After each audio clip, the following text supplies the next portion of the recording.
Om Shanti. Good morning. आज मीठे बाबा के 9 जुलाई 2020 के महावाक्य हैं।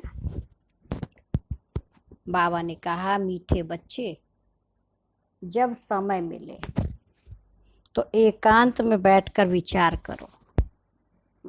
विचार सागर मंथन, जैसे सागर होता है ना, उसमें लहरें उठती रहती हैं, तो ऐसे मन में विचारों का मंथन करो। अच्छे विचारों का, विचार सागर मंथन, ज्ञान का मंथन ना। जो पॉइंट सुनते हो उसको फिर रिवाइज करो। तो जितना मंथन करेंगे तो उसके गहराई में जाएंगे तो ज्ञान के हीरे मोती मिलेंगे, है ना। तो बहुत गहराई से बाबा ने कहा उस पॉइंट्स को फिर रिवाइज करो, उसका मंथन करो, तब ज्ञान का मक्खन निकले। आज का प्रश्न है, तुम्हारी याद की यात्रा पूरी कब होगी? कब तक शिव बाबा को याद करना? उत्तर है, जब तुम्हारी कोई भी कर्मेंद्रियां धोखा ना दे, कर्मातीत अवस्था हो जाए, तब याद की यात्रा पूरी होगी। अभी तुमको पूरा पुरुषार्थ करना है, ना उम्मीद नहीं बनना है, सर्विस पर तत्पर रहना है। ओम शांति। मीठे मीठे बच्चे आत्माभिमानी होकर बैठे हो? बाबा पूछ रहे हैं, आत्माभिमानी अर्थात सोल कॉन्शियस होकर बैठे हो? बच्चे समझते हैं आधा कल्प हम देह अभिमानी रहे हैं, अब देही अभिमानी हो रहने के लिए मेहनत करनी पड़ती है। एक है देह अभिमान अर्थात बॉडी कॉन्शियस, और एक है देही अभिमानी अर्थात सोल कॉन्शियस। तो जितना हम देह से न्यारे डिटैच रहेंगे उतना आत्मिक स्वरूप में स्थित होते जाएंगे। तो मेहनत इसी की है, क्योंकि शरीर तो दिखाई दे रहा है और आत्मा दिखाई नहीं देती। और बाबा कह रहे हैं आत्माभिमानी बनो। बाप आकर समझाते हैं अपने को आत्मा समझ कर बैठो, तभी बाप याद आएगा, नहीं तो भूल जाएंगे। याद नहीं करेंगे तो यात्रा कैसे कर सकेंगे? याद की यात्रा, बैठना नहीं है, बुद्धि से हमें याद करते रहना बाबा को। उसको बाबा कह रहे याद की यात्रा करना। और याद की यात्रा नहीं करेंगे तो पाप कैसे कटेंगे? फिर घाटा पड़ जाएगा। या तो घड़ी घड़ी याद करो, ये है मुख्य बात। बाबा कह रहे मुख्य बात क्या है? बाबा को याद करना, याद की यात्रा करना।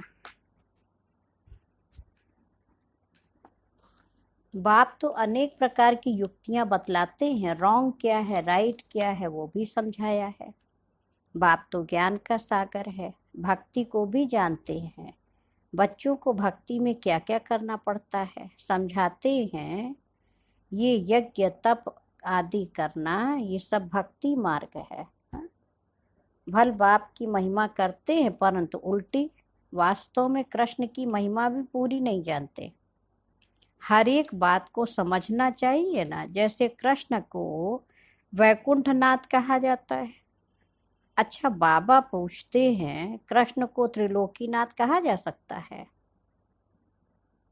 बाबा पूछ रहे हैं, कहा जाता है ना त्रिलोकीनाथ। अब त्रिलोकी के नाथ अर्थात 3 लोक, मूल वतन, सूक्ष्म वतन, स्थूल वतन। तुम बच्चों को समझाया जाता है तुम ब्रह्मांड के भी मालिक हो। कृष्ण ऐसे समझते होंगे क्या कि हम ब्रह्मांड के मालिक हैं? नहीं ना, उनको तो पता ही नहीं है। वो तो वैकुंठ में थे, और वैकुंठ कहा जाता है नई दुनिया, स्वर्ग को। तो वास्तव में त्रिलोकीनाथ कोई भी है नहीं। बाप राइट बात समझाते। 3 लोक तो है ना, ब्रह्मांड का मालिक शिव बाबा भी है, तो तुम बच्चे भी हो, है ना। कितना खुशी हो कि श्री कृष्ण को हम ब्रह्मांड का मालिक, 3 लोक का मालिक, त्रिलोकीनाथ नहीं कह सकते। और बाबा हम बच्चों को तीनों लोकों का ज्ञान सुनाते तो हम अथॉरिटी से कहते हैं, है ना। जिसको जिसकी नॉलेज हो गई तो उसका मालिक बन गया। तो बाबा कह रहे शिव बाबा त्रिलोकी का मालिक है, ब्रह्मांड, शिव बाबा ब्रह्मांड का मालिक है, तो तुम बच्चे भी हो। बाकी सूक्ष्म वतन की तो बात ही नहीं है। स्थूल वतन में भी वो मालिक नहीं है, ना स्वर्ग का ना नरक का मालिक है ना शिव बाबा, नहीं ना। कृष्ण है स्वर्ग का मालिक, नरक का मालिक कौन है? रावण। इनको रावण राज्य आसुरी राज्य कहा जाता है। मनुष्य कहते भी हैं परंतु समझते नहीं हैं। तुम बच्चों को बाप बैठ समझाते हैं, रावण को 10 शीश देते हैं, 5 विकार स्त्री के, 5 विकार पुरुष के। अब 5 विकार तो सबके लिए है ना, सब है रावण के राज्य में। अभी तुम श्रेष्ठाचारी बन रहे हो, है ना। बाबा करके श्रेष्ठाचारी दुनिया बनाते हैं। एकांत में बैठने से ऐसे ऐसे विचार सागर मंथन चलेगा। उस पढ़ाई के लिए भी स्टूडेंट एकांत में किताब ले जाकर पढ़ते हैं। अब तुमको किताब तो पढ़ने की दरकार नहीं है। हाँ, तुम पॉइंट्स नोट करते हो, इसको फिर रिवाइज करना चाहिए ना। जो मुरली पढ़ते हैं सुनते हैं उसको फिर बुद्धि में रिवाइज करना, लिखना। ये बड़ी गुह्य बातें हैं समझने की। बाप कहते हैं ना, आज तुमको गुह्यते गुह्य नई नई पॉइंट समझाता हूँ। पारसपुरी के मालिक तो लक्ष्मी नारायण है। ऐसे भी नहीं कहेंगे कि विष्णु है, विष्णु को भी समझते नहीं कि यही लक्ष्मी नारायण है। अभी तुम शॉर्ट में एम ऑब्जेक्ट समझाते हो। ब्रह्मा सरस्वती कोई आपस में मेल फीमेल नहीं है, यह तो प्रजापिता ब्रह्मा है ना। प्रजापिता ब्रह्मा को ग्रेट ग्रेट ग्रैंडफादर कह सकते हैं। शिव बाबा को सिर्फ बाबा ही कहेंगे, बाकी सब है ब्रदर्स। इतने सब ब्रह्मा के बच्चे हैं, सबको मालूम है हम भगवान के बच्चे ब्रदर्स हो गए, परंतु वह है निराकारी दुनिया में। अभी तुम ब्राह्मण बने हो। हाँ, नई सतयुगी दुनिया कहा जाता है ना, नई दुनिया को कहेंगे सतयुग। और इनका नाम क्या रखा, जहाँ अभी हम वर्तमान में हैं, इसको कहते पुरुषोत्तम संगम युग। सतयुग में होते ही हैं पुरुषोत्तम। ये बड़ी वंडरफुल बात है, माना पुरुषों में उत्तम श्री लक्ष्मी श्री नारायण। तुम नई दुनिया के लिए तैयार हो रहे हो। हम संगम युग पर ही, बाबा कह रहे इस संगम युग पर ही तुम पुरुषोत्तम बनते हो। कहते भी हैं हम लक्ष्मी नारायण बनेंगे। यह है सबसे उत्तम, लक्ष्मी नारायण सबसे उत्तम पुरुष हैं। उन्हों को फिर देवता कहा जाता है। उत्तम से उत्तम नंबर 1 है लक्ष्मी नारायण। फिर नंबरवार तुम बच्चे बनेंगे। सूर्यवंशी घराने को उत्तम कहेंगे, नंबर 1 तो है ना। आहिस्ते आहिस्ते कला कम होती जाती है। तो बाबा ने कहा देखो, अभी तुम बच्चे नई दुनिया का मुहूर्त करते हो। जैसे नया घर तैयार होता है तो बच्चे खुश होते हैं, उसका मुहूर्त करते हैं, माना इनॉग्रेशन करते हैं। तुम बच्चे भी नई दुनिया को देखकर खुश होते हो, उसका मुहूर्त करते हो। कहते हैं ना, मुहूर्त निकला जा रहा, जल्दी करो। तो नई दुनिया का मुहूर्त बाबा कह रहे तुम बच्चे करते हो। लिखा हुआ भी है, सोने के फूलों की वर्षा होती है। तुम बच्चों को कितना खुशी का पारा चढ़ा होना चाहिए। हाँ, बाबा कह रहे तुमको सुख और शांति दोनों मिलते हैं। दूसरा कोई नहीं जिनको इतना सुख और शांति मिले। हाँ, बाबा अपने बच्चों को ही सुख शांति देते। कितना देखो बाबा प्यार करते हैं, तो इस बात की हमें खुशी हो। दूसरे धर्म आते हैं तो द्वैत हो जाता। द्वैत माने दो, ताली दो हाथ से बजती है, वहां अद्वैत था सतयुग त्रेता में। तो बाबा कह रहे तुम बच्चों को अपार खुशी है, हम पुरुषार्थ कर ऊंच पद पाए। ऐसे नहीं कि जो तकदीर में होगा सो मिलेगा, पास होने होंगे तो होंगे नहीं। हर बात में पुरुषार्थ जरूर करना है। पुरुषार्थ नहीं पहुंचता है, कह देते जो नसीब में होगा। हाँ, तो ऐसा थोड़ी कि नसीब में जो होगा, नसीब तो हमको खुद बनाना है ना। तो ऐसे नहीं सोचना पुरुषार्थ बिना किए हम सोच लेवे, फिर पुरुषार्थ करना ही बंद हो जाता है। हाँ, बाबा कहते हैं तुम माताओं को कितना ऊंच बनाता हूँ। बाबा को खास माताओं से बहुत प्यार होता था। क्यों? बाबा कह रहे फीमेल का मान सब जगह है, विलायत में भी मान है। यहाँ बच्ची पैदा होती तो मंझा उल्टा कर देते हैं, हाँ, चारपाई उल्टी कर देंगे कि बच्ची पैदा हो गई। दुनिया बिल्कुल डर्टी है। ये नहीं सोचते देवियां पैदा हुई, उन्हीं देवियों से नवरात्रि में देखो कंजिका खिलाएंगे, आशीर्वाद लेंगे, और बेटी पैदा हुई तो देखो क्या क्या करते हैं आज दुनिया में। तो बाबा कह रहे दुनिया बहुत डर्टी है। इस समय तुम बच्चे जानते हो भारत क्या था, अब क्या है। मनुष्य भूल गए हैं, सिर्फ शांति शांति मांगते रहते हैं, विश्व में शांति चाहते हैं। तुम ये लक्ष्मी नारायण का चित्र दिखाओ, उन्हों का राज्य था तो पवित्रता सुख शांति भी थी। तुमको ऐसा राज्य चाहिए ना। मूल वतन में तो विश्व की शांति नहीं कहेंगे, विश्व में शांति तो यहाँ होगी ना। देवताओं का राज्य सारे विश्व में था। मूल वतन तो है ही आत्माओं की दुनिया, उसको मूल वतन कहे, परम धाम कहे, हाँ, मुक्ति धाम कहे, बहुत सारे नाम है।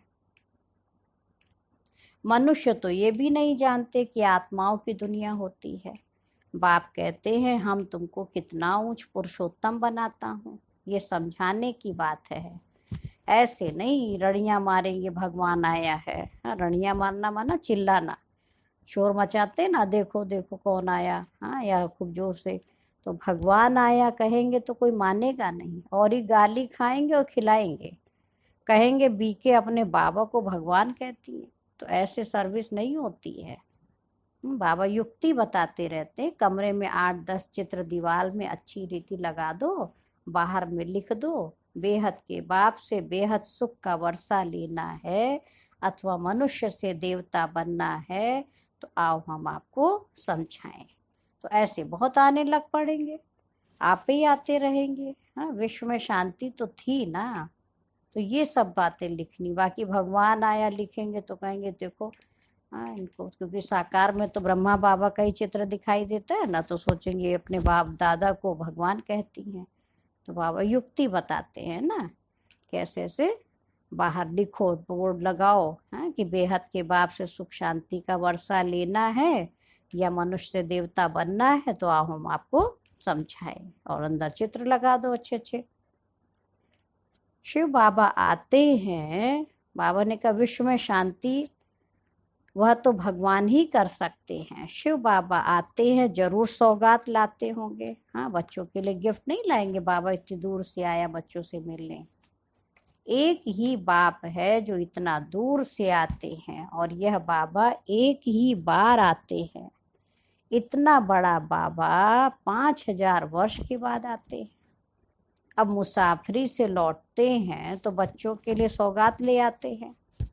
स्त्री का पति भी बच्चों का बाप तो बनते हैं ना, फिर दादा परदादा तरदादा बनते हैं डिग्री बढ़ती जाती है। इनको तुम बाबा कहते हो, फिर ग्रैंडफादर भी होगा। बाबा कह रहे ग्रैंडफादर भी किसको कहें, ग्रेट ग्रैंडफादर भी होगा, बिरादरियां है ना। एडम आदि देव नाम है, परंतु मनुष्य समझते नहीं हैं। तुम बच्चों को बाप बैठकर समझाते हैं। बाप द्वारा सृष्टि चक्र की हिस्ट्री ज्योग्राफी को तुम जानकर चक्रवर्ती राजा बन रहे हो। बाबा कितना प्यार और रुचि से पढ़ाते हैं, तो इतना पढ़ना चाहिए ना। बाबा कितना प्यार से रुचि से माना इंटरेस्ट से पढ़ाते, ऐसे नहीं कि बस काम उतारना है। तो बाबा कह रहे ऐसे तुम बच्चों को भी फिर पढ़ना चाहिए। बाबा इतना इंटरेस्ट से जब पढ़ाते हैं। सवेरे का टाइम तो सब फ्री होते हैं, सुबह का क्लास होता है, आधा पौना घंटा मुरली सुनकर फिर चले जाओ। याद तो कहाँ भी रहते कर सकते हो। इतवार का दिन तो छुट्टी है, सवेरे 2-3 घंटा बैठ जाओ, दिन की कमाई को मेकअप कर लो, है ना। बाबा कह रहे उस समय बैठो, छुट्टी का दिन है, सेंटर आओ, क्लास करो, योग करो, हाँ, पूरी झोली भर दो, टाइम तो मिलता है ना। माया के तूफान आने से याद नहीं कर सकते। बाबा बिल्कुल सहज समझाते हैं। भक्ति मार्ग में कितने सत्संगों में जाते हैं, कृष्ण के मंदिर में, फिर श्रीनाथ के मंदिर में, फिर और किसके मंदिर में जाएंगे। यात्रा में भी कितने देखो व्यभिचारी बनते हैं। इतनी तकलीफ भी लेते हैं लेकिन फायदा कुछ भी नहीं। कितनों के तो पैर में घाव हो जाते हैं, पर खून बहने लगता है। कितना मेहनत से भक्ति में देखो जाते थे यात्रा पर, लेकिन बाबा कहते उससे फायदा क्या हुआ, प्राप्ति क्या हुई। तो विचार करें। ड्रामा में ये भी नूंद है फिर भी होगा। तुम्हारी आत्मा में पार्ट भरा हुआ है। सतयुग त्रेता में जो पार्ट कल पहले बजाया है वही बजाएंगे। अब ये सब बातें मोटी बुद्धि वाले नहीं समझ सकते। जो महीन बुद्धि है वही अच्छी रीति समझकर समझा सकते हैं। उन्हें अंदर भासना आती है कि यह अनादि नाटक बना हुआ है। दुनिया में कोई नहीं समझते ये बेहद का नाटक है। इनको समझने में भी टाइम लगता है। हर एक बात डिटेल में समझाकर फिर कहा जाता है मुख्य है याद की यात्रा। कहते जंगल को कलम बनाओ, धरती को कागज बनाओ, और ज्ञान की देवी माँ सरस्वती बैठकर महिमा लिखें परमात्मा की, तो भी अंत नहीं आ सकती। शुरू से लेकर तुम कितना लिखते आए हो, ढेर कागज हो जाए।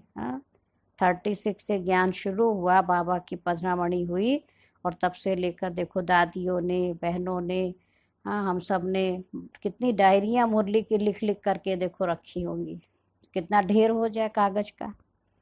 तो बाबा कह रहे शुरू से लेकर तुम कितना लिखते आए हो, ढेर कागज हो जाए। तुमको कोई धक्का नहीं खाना है, मुख्य है ही अलिफ।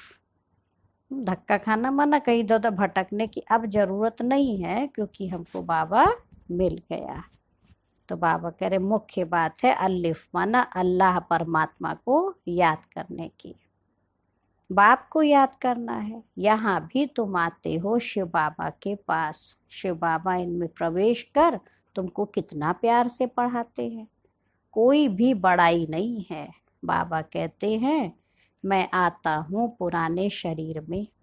कैसे साधारण रीति शिव बाबा आकर पढ़ाते हैं, कोई अहंकार नहीं। बाप कहते तुम मुझे कहते ही हो बाबा पतित दुनिया पतित शरीर में आओ, आकर हमको शिक्षा दो। सतयुग में नहीं बुलाते हो कि आकर हीरे जवाहरातों के महल में बैठो, भोजन आदि पाओ। शिव बाबा भोजन पाते ही नहीं है। बाबा क्या शिकायत कर रहे हैं कि बच्चे सतयुग में नहीं बुलाते हैं कि आओ बाबा भोजन पाओ। आगे बुलाते थे कि आकर भोजन खाओ, 36 प्रकार का भोजन खिलाते थे, फिर भी होगा। बाबा करिए फिर होगा, रिपीट होगा। ये भी चरित्र ही कहे। कृष्ण के चरित्र क्या हैं, वो तो सतयुग का प्रिंस है, उनको पतित पावन नहीं कहा जाता। बाबा कह रहे सतयुग में यह विश्व के मालिक कैसे बने हैं यह भी अभी तुम बच्चे जानते हो। मनुष्य तो बिल्कुल घोर अंधियारे में है, अभी तुम घोर रोशनी में हो।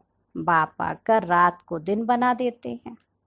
आधा कल्प तुम राज्य करते हो तो कितनी खुशी होनी चाहिए। तुम्हारी याद की यात्रा पूरी तब होगी, बाबा कह रहे जब तुम्हारी कोई भी कर्म इंद्रियां तुम्हें धोखा ना दे, कर्मातीत अवस्था हो जाए, तब याद की यात्रा पूरी होगी। अभी पूरी नहीं हो सकती है ना। बाबा कह रहे जब तक पूरी अपने परफेक्ट ना बन जाए तब तक याद की यात्रा पूरी नहीं हो सकती। अभी तुमको पूरा पुरुषार्थ करना है, ना उम्मीद नहीं बनना है, सर्विस और सर्विस। इतना दिल से बाबा की ईश्वरी सेवा में लगना है। तो बाबा कह रहे बाप भी देखो आते हैं तो बूढ़े तन में आते हैं। बाप करन करावन हार है।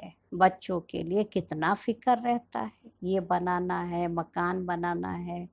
जैसे लौकिक बाप को हद के ख्यालात रहते हैं, हद के बच्चे 2-4 बच्चे उनके लिए कितना उनको रहता है ना। तो वैसे ही पारलौकिक बाप को बेहद का ख्यालात रहता है। तुम बच्चों को ही बाबा कह रहे सर्विस करनी है। दिन प्रतिदिन बहुत सहज होता जाता है। जितना विनाश के नजदीक आते जाएंगे उतना ताकत आती जाएगी। गाया हुआ भी है, भीष्म पितामह आदि को पिछाड़ी में तीर लगे। हाँ, कौन से तीर लगे? तो बाबा कहते ज्ञान के तीर नहीं, अभी इस समय की बात है। तो भीष्म पितामह माना जिन्होंने भीष्म प्रतिज्ञा की हम आजीवन पवित्र रहेंगे, हाँ, भगवान की श्रीमत पर चलेंगे। तो ऐसे भीष्म पितामह आदि जो बड़े बड़े शंकराचार्य, श्री श्री 108 जगत गुरु, तो उनको ज्ञान का तीर बाबा ने कहा लगा। लेकिन कब? अभी अगर तीर लग जाए तो बहुत हंगामा हो जाए। बाबा कह रहे अंत में लगेगा, इतनी भीड़ हो जाए जो बात मत पूछो। हाँ, कहते हैं ना, माथा खुजलाने की भी फुर्सत नहीं है। ऐसे कोई है नहीं, परंतु भीड़ हो जाती है तो फिर ऐसे कहा जाता है। बाकी ऐसे थोड़ी कि माथा भी खुजलाने की फुर्सत नहीं मिलेगी।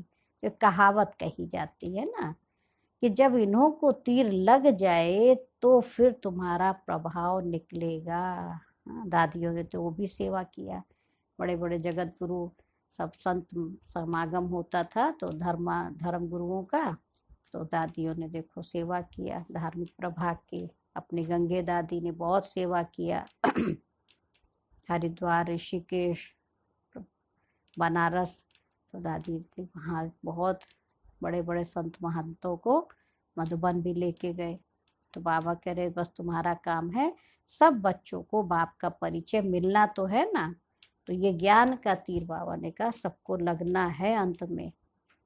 तुम 3 पैर पृथ्वी के भी में भी ये अविनाशी हॉस्पिटल और गॉडली यूनिवर्सिटी खोल सकते हो।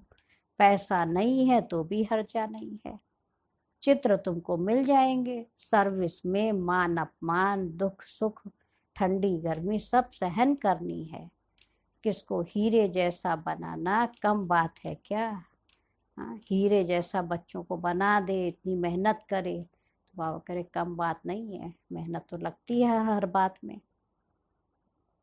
तो बाबा कह रहे बाप कभी थकता है क्या? तुम क्यों थकते हो? जब शिव बाबा नहीं थकता तो बच्चे भी नहीं थकने चाहिए। आज अपनी जानकी दादी ने कितना सेवा किया, अथक होकर के 104 साल की उम्र तक दादी ने बहुत दिल से सेवा किया। तो लास्ट समय में थोड़ा 1-2 महीना तबीयत गड़बड़ रही, लेकिन पूरा साल देखो लास्ट समय तक देश विदेश बहुत चक्कर लगाए और सब आत्माओं को भरपूर किया, संतुष्ट किया, अथक रही। तो बाबा कहते तुम भी नहीं थको। बाप समान हमें बनना है। अच्छा, मीठे मीठे सिकी लधे बच्चों प्रति माता पिता बाप दादा का याद प्यार और गुड मॉर्निंग। रूहानी बाप की रूहानी बच्चों को नमस्ते। हम रूहानी बच्चों की रूहानी बाप दादा को याद प्यार नमस्ते और गुड मॉर्निंग। शुक्रिया बाबा, शुक्रिया, बेहद दिल से शुक्रिया। आज धारणा के लिए मुख्य सार है, फर्स्ट पॉइंट है, सवेरे के समय आधा पौना घंटा बहुत प्यार व रुचि से पढ़ाई पढ़नी है। सुबह सुबह फ्री रहते हैं तो उस समय बाबा की मुरली ईश्वरी पढ़ाई बाबा कह रहे पढ़नी है, बहुत रुचि से और प्यार से। बाप की याद में रहना है। याद का ऐसा पुरुषार्थ हो जो सब कर्मेंद्रियां वश हो जाए, उसके ऊपर हमारा कंट्रोल हो। सेकंड पॉइंट है, सर्विस में दुख सुख, मान अपमान, गर्मी ठंडी सब कुछ सहन करना है। कभी भी सर्विस में थकना नहीं है। 3 पैर पृथ्वी में भी हॉस्पिटल कम यूनिवर्सिटी खोलकर हीरे जैसा बनाने की सेवा करनी है। वरदान है मीठे बाबा का, सर्व शक्तियों की लाइट द्वारा आत्माओं को रास्ता दिखाने वाले चैतन्य लाइट हाउस भव। बाबा ने कहा यदि सदा इस स्मृति में रहो कि मैं आत्मा विश्व कल्याण की सेवा के लिए परम धाम से अवतरित हुई हूँ, तो जो भी संकल्प करेंगे, बोलेंगे, उसमें विश्व कल्याण समाया हुआ होगा और यही स्मृति लाइट हाउस का कार्य करेगी। जैसे उस लाइट हाउस से एक रंग की लाइट निकलती है, ऐसे आप चैतन्य लाइट हाउस द्वारा सर्व शक्तियों की लाइट आत्माओं को हर कदम में रास्ता दिखाने का कार्य करती रहेगी। सर्व शक्तियां है ना, बाबा ने अष्ट शक्तियां दी ना, तो बाबा ने कहा वो शक्ति की लाइट दूसरी आत्माओं को भी आप दिखाएंगे तो कार्य आगे बढ़ता रहेगा। और आज का स्लोगन है, स्नेह और सहयोग के साथ शक्ति रूप बनो, तो राजधानी में नंबर आगे मिल जाएगा। खाली स्नेह ही नहीं बनना, बाबा कह रहे शक्ति स्वरूप भी, लव एंड लॉ दोनों चाहिए। तो स्नेह और सहयोग के साथ साथ शक्ति रूप बनो तो सतयुगी राजधानी में नंबर आगे मिल जाएगा। और आज का स्वमान याद रखेंगे, मैं आत्मा चैतन्य लाइट हाउस हूँ। और आज के अव्यक्त इशारे की 9th पॉइंट है, आप बच्चों को बाबा ने कहा निर्भय और हर्षित मुख हो, यह बेहद का खेल देखना है। खेल में खून भी दिखाते हैं तो प्यार भी दिखाते हैं। हाँ, कि खून खूने नहा खेल हो रहा है, लड़ झगड़ रहे और प्यार भी दिखाते हैं, तो ये भी बेहद का खेल है। अगर जरा भी भय व घबराहट होगी, क्या हो गया क्या हो गया, ऐसा तो होना नहीं चाहिए, क्यों हो गया, तो ऐसी स्थिति वाले को इफेक्ट आएगा। उससे प्रभावित हमें नहीं होना है, हमारे ऊपर उसका इफेक्ट नहीं आए। अच्छा, ओम शांति, ओम शांति, ओम शांति।